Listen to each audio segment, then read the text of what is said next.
Estoy casi seguro de que has oído hablar de 2001, una odisea en el espacio. Si no la has visto, al menos habrás visto una de sus imágenes icónicas, el monolito negro rodeado de homínidos, un astronauta en un traje rojo o, en el peor de los casos, una parodia de HAL 9000. I'm merely a pile of circuits and microchips. Sometimes I forget.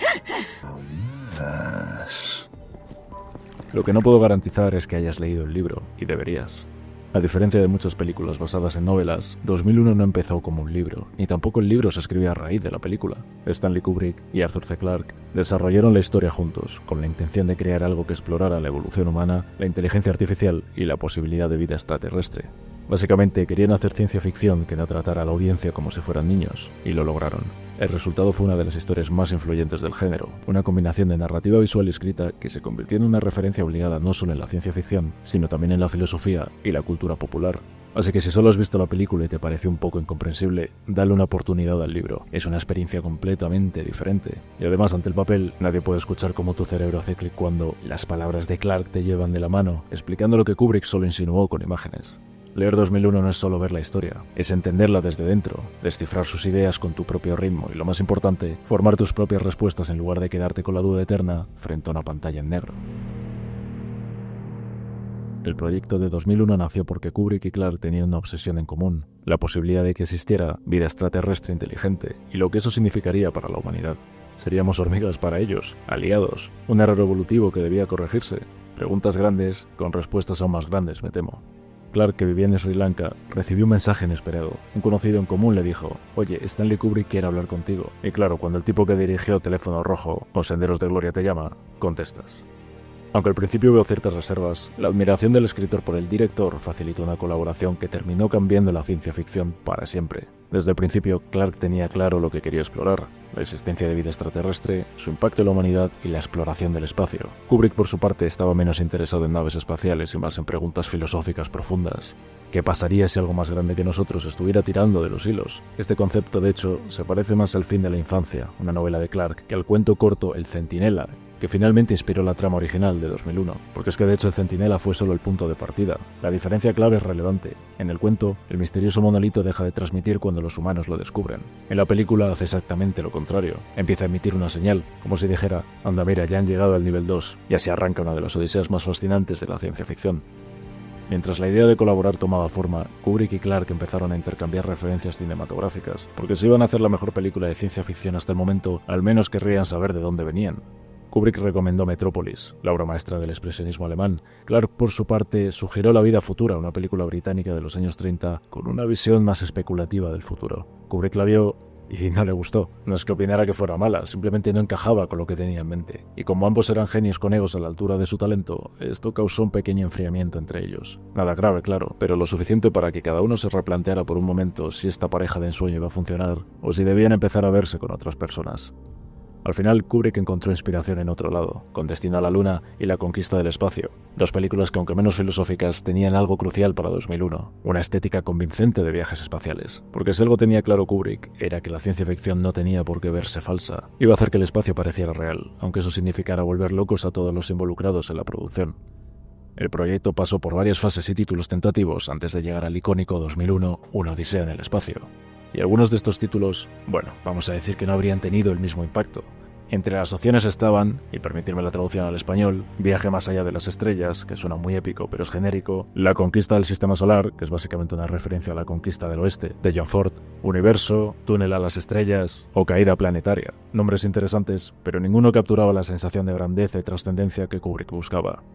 Desde el principio, el director adquirió los derechos de 6 relatos de Clarke, incluyendo el nombrado anteriormente El Centinela, pero en lugar de limitarse a adaptar uno de ellos, decidió hacer algo mucho más ambicioso, una historia completamente original que mezclara ciencia, filosofía y una estética visual que dejara boquiabierta a la audiencia. Básicamente quería que 2001 no fuera una película, sino toda una experiencia. El guión inicial ya tenía una estructura parecida a lo que terminó en la película, pero si algo caracterizaba a Kubrick es que nunca dejaba nada quieto y no paraba de probar alternativas. A medida que la producción avanzaba, él seguía haciendo cambios, y Clarke, que estaba escribiendo la novela en paralelo, tuvo que hacer malabares para adaptar la historia a los caprichos del director.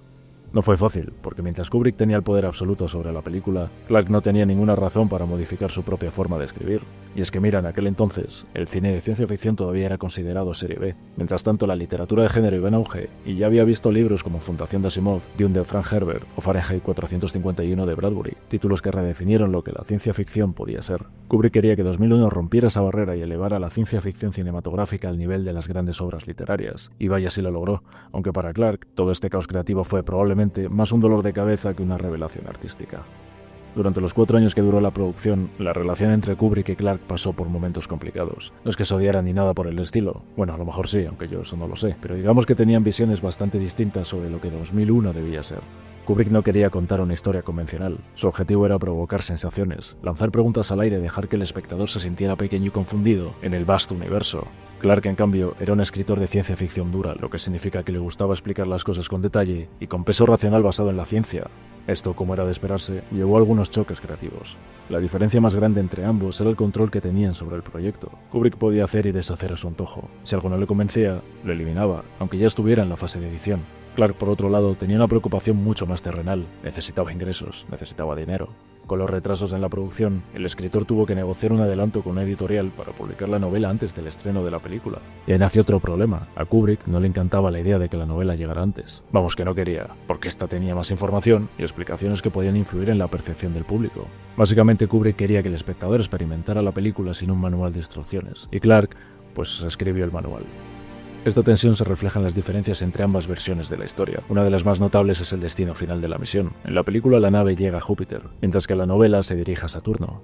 ¿Por qué el cambio? Lo más probable es que Kubrick simplemente no encontrara una forma convincente de representar los anillos de Saturno con los efectos especiales de la época. Clarke no tenía ese problema en el libro, así que lo dejó como estaba. No le habría costado nada cambiarlo, lo cual denota que a lo mejor estas peleas ya habían llegado a un límite. Y así, esta pequeña diferencia quedó como un recordatorio de cómo 2001 fue, desde el inicio, dos versiones de una misma idea, creadas por dos mentes brillantes que nunca vieron el universo exactamente de la misma manera.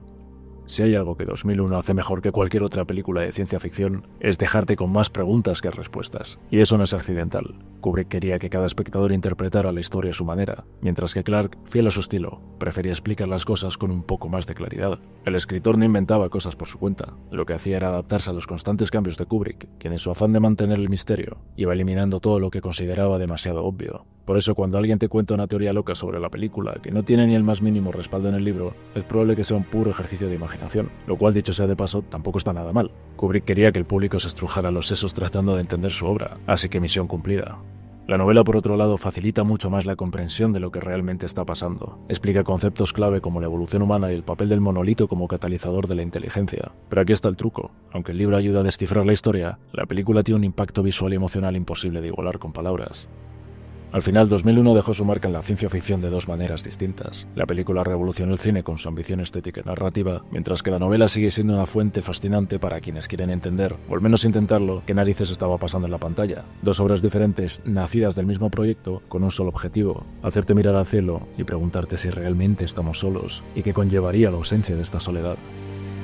Entonces, la gran pregunta: ¿vale la pena leer la novela? Sí, rotundamente sí. Mira, a mí me encantan las interpretaciones abiertas tanto como a cualquiera, pero también necesito algo de estructura, alguna explicación racional que me ayude a entender qué acabo de ver. Y ahí es donde la novela de Clarke se vuelve imprescindible, no solo porque responde muchas de las preguntas que la película deja flotando en el vacío, sino porque ambas obras se desarrollan al mismo tiempo. Son dos caras de la misma moneda. Si quieres la visión completa del proyecto y entender realmente qué tenían en mente Kubrick y Clarke, necesitas las dos versiones. Ahora bien, si prefieres quedarte solo con la película y sacar tus propias conclusiones, adelante. 2001 fue diseñada precisamente para eso. Pero si, como yo, sientes la necesidad de conectar los puntos con algo más que pura especulación, el libro es la mejor manera de hacerlo. Clarke profundiza en el papel del monolito, en la naturaleza de HAL 9000 y en qué le sucede a David Bowman al final de la historia.